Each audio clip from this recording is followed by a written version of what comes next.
Hello everybody, this is yehdawg, and welcome to yet another game that I'm casting of Red Bull Battlegrounds Washington 2014. This is going to be of my series where I'll be casting all these games because I downloaded the entire replay pack and it's hard to come by replays these days. And I just like these players. Who are the players we have today? We've got Scarlett playing as the Blue Zerg up in the top right hand location on Overgrowth. And spawning as the red Protoss in the bottom left hand spawning location. Cross spawn is going to be Parting. Woo woo woo woo woo! So we got a good matches on our hands.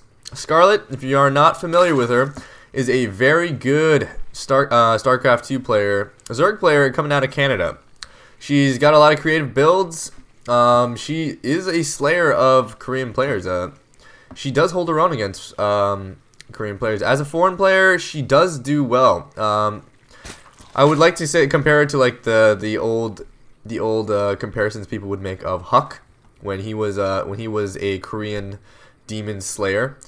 But Parting, a very good Protoss player. Parting's record in the GSL is very good. So he was a Code S player.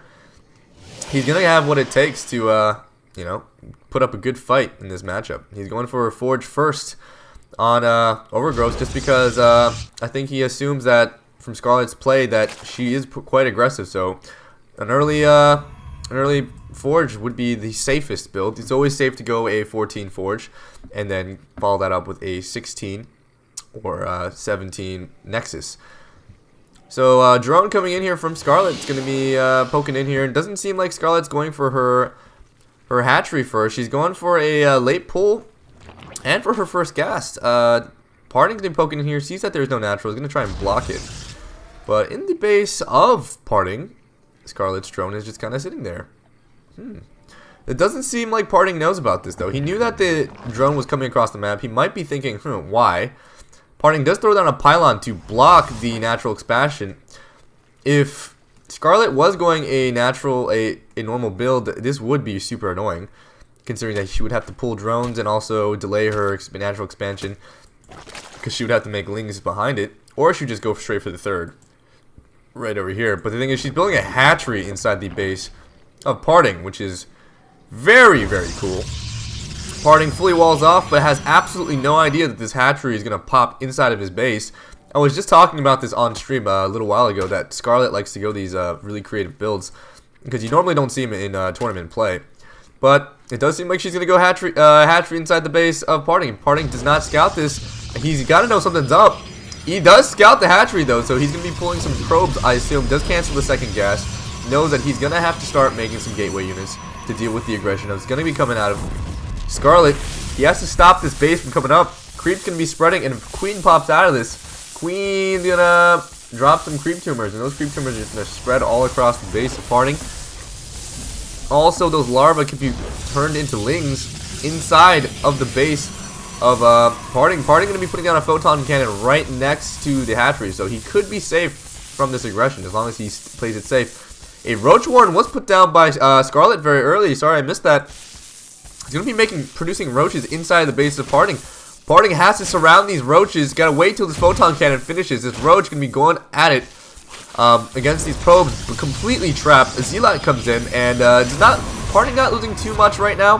He's putting down 2 photon cannons, and he's pulling all his probes. As long as he surrounds these roaches and makes sure that they do not get out and wreak havoc in his base, he will be okay. Queen pops, going to be trying to put down a creep tumor. He's going to be running away, and then goes in slow-mo once she reaches off creep. Going to be standing over here right outside of creep range. Going to be waiting till she gets enough energy. As long as these probes get a good surround on her, though, she's going to go down. His hatchery going to go down too. Another hatchery coming down at the natural expansion of Scarlett, though. So it does seem like this is not a complete all-in, just to delay her Protoss opponent. But the thing is, the Protoss opponent has his natural already down. Hasn't lost too many probes in this aggression. Actually has lost 7, but 7 drones compared to how many roaches and the hatchery that Scarlett had to invest in this, and also the econ that she sacrificed just to go for this build. I'd say it's pretty evened out. I think Parting I would even say Parting's in a more advantageous position, but he says GG.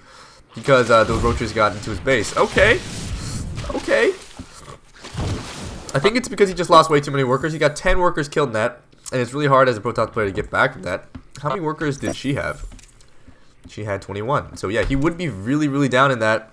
I think Parting, I thought he was in a better position, but I think he just thought that he lost way too many probes from that aggression, and these roaches were able to pop and go into his base, and Parting lost to a proxy hatch build coming out of Scarlett.